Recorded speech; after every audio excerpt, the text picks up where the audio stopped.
जिला कार्यालय सामने फ्लाईओवर के नीचे नगर निगम कर्मचारियों ने आज अपनी 2 सूत्रीय मांगों को लेकर धरना किया है। इतना ही नहीं, नगर निगम राजनांदगांव के कर्मचारियों ने एकजुट का परिचय देते हुए अपनी मांगों के लिए नारेबाजी करते हुए आवाज बुलंद की है। आपको बता दें कि नगर निगम के कर्मचारियों को वर्तमान में 3 महीने में वेतन नहीं मिला है, जिसके चलते नियमित कर्मचारियों को आर्थिक दिक्कतों का सामना करना पड़ रहा है। प्रार्थना प्रदर्शनों ने कार्यों का कहना था कि छोटे छोटे कार्यों के लिए नगर निगम कर्मचारियों की ड्यूटी लगाई जाती है। इतना ही नहीं, अवकाश के दिनों में भी नगर निगम के कर्मचारियों से भी काम लिया जाता है। सरकार की योजनाओं का आम जन तक पहुंचाने के लिए नगर निगम में कर्मचारियों को बहुत बड़ा योगदान रहता है, लेकिन इसके बाद भी कर्मचारियों को समय पर वेतन नहीं मिल पाता है। कर्मचारियों की मांग है कि वह हर माह पहली तारीख को कर्मचारियों का वेतन भुगतान होना चाहिए।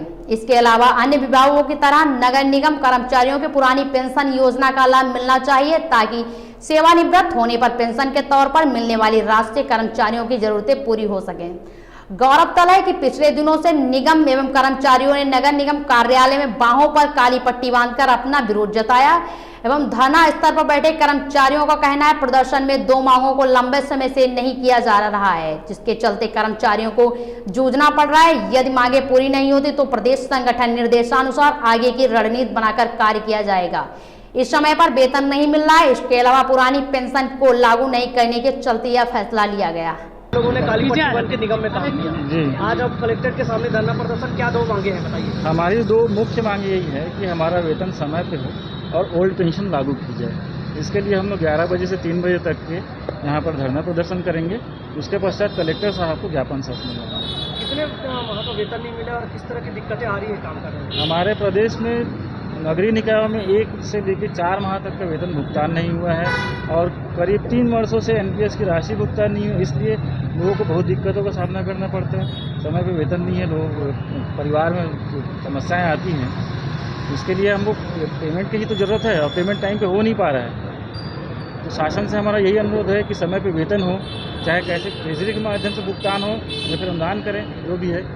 और हमारा जो पेंशन जो ओल्ड पेंशन लागू हो जाएगा तो हमारे जो रिटायर्ड कर्मचारी हैं उनके लिए अच्छा रहेगा, क्योंकि पेंशन की समस्या जैसे शासकीय कर्मचारियों को पेंशन मिलता है वैसे ही हमें भी भुगतान। आपकी जो हड़ताल सिर्फ राजनांदगांव में कि प्रदेश भर में? हमारा प्रदेश स्तरीय हड़ताल है, सभी जिलों में जिला स्तरीय हड़ताल की जा रही है। नाम बताइए। पंकज मिश्रा। मांगे क्या? हम लोग की जो 2 मांगे महत्वपूर्ण मांगे हैं कि हम लोग का जो वेतन भुगतान होता नहीं है, जो प्रतिमाह होना चाहिए, वो प्रतिमाह हम लोग का भुगतान ना हो के हम लोग क्या है किसी भी महीने में भुगतान नहीं हो पाता। तो 3 महीने बाद जब भुगतान होता है तो हम लोग को ऐसा रहता है कि पुराने महीने के बिल चुकाएं कि नए महीने का हम लोग खर्चा करें। तो ये हम लोग क्या हम लोग का जो लोन है, जो किराया है, जो भी बढ़ते जा रहा है और बढ़ के इतना बढ़ गया है कि हम लोग अब पटा नहीं पा रहे कोई पैसा। तो इसलिए हम लोग जितने भी, और ये हम लोग की बात नहीं है, ये पूरे ज़िले पूरे छत्तीसगढ़ की बात है। तो छत्तीसगढ़ में जितने भी नगरीय निकाय हैं वो उन लोग जितना मतलब हम लोग कितना दर्द झेल रहे हैं हम लोग जानेंगे।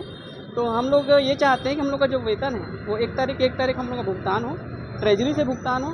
और जो ओपीएस लागू जो सारी शासकीय संस्थाओं में लागू होता है वो हम लोग को लागू नहीं किया गया है, वो शासकीय संस्थाओं को लागू किया गया है। हम लोग के लिए भी क्या पेंशन योजना लागू नहीं की जा सकती? हम लोग से सवाल है सरकार से कि हम लोग के लिए भी पेंशन योजना लागू करें। हम लोग की भी बाद में, हम लोग की भी ज़िंदगी है, हम लोग भी बाद में जिएंगे, पेंशन हम लोग को ही मिलना चाहिए। जो एक मुश्त राशि मिलेगी एनपीएस की, वो तो कैसे भी खर्चा हो जाता है। जो महीने के महीने जो मिलेगा पेंशन, उससे हम लोग का जीवन आगे आर्थिक स्थिति सही रहेगी, हम लोग ज़िंदगी आगे बढ़ पाएंगे, जी पाएंगे। और क्या बोलते हैं, ये हम लोग जो ये अपन कर रहे हैं, ये इसलिए कर रहे हैं क्योंकि हम लोग एक कर्मचारी जो जितने भी कर्मचारी हैं आर्थिक तंगी से गुजर रहे हैं और छुट्टी के दिन भी हम लोग आके यहाँ पे काम करते हैं। छुट्टी के दिन चाहे कोई भी दिन हो, हम लोग किसी भी दिन ऐसा मना नहीं करते। 3 महीने से 2 महीने से तो हम ही लोग का वेतन नहीं मिला है, फिर भी हम लोग मना नहीं करते। किसी शिविर में नहीं जाएंगे, कोई काम नहीं, ऐसा कुछ नहीं बोलते।